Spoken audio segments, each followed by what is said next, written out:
தாய் தமிழ் உறவுகளுக்கு வணக்கம். பட்டியல் சமூகத்தை சேர்ந்தவர் திமுகவின் பொதுச் செயலாளர் ஆகின்றார். பட்டியல் சமூகத்தை சேர்ந்தவர் திமுகவின் பொதுச் செயலாளர் ஆகின்றார் என்ற தலைப்பில் இந்த காணொளியை காண்கிறோம்.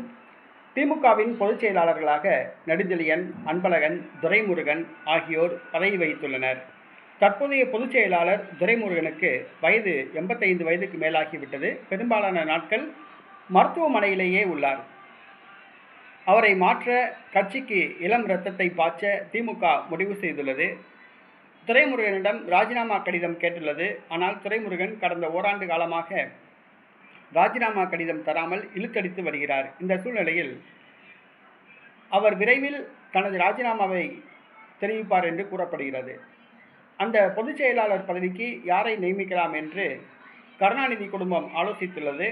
இந்த போட்டியில் கனிமொழி, டி.ஆர். பாலு என்று பலர் முன்னிலையில் உள்ளனர்.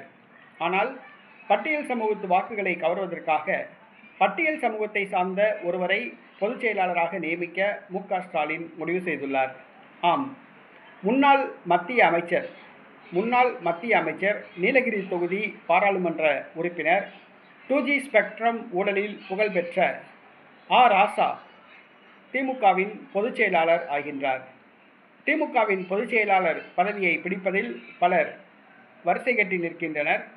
அவர்களில் ராசா பெயரை மு.க. ஸ்டாலின் டிக் செய்துள்ளதாக கூறப்படுகிறது. பட்டியல் சமூகத்தை சார்ந்த ராசா அவர்கள் திமுகவின் பொதுச் செயலாளர் ஆகின்றார்.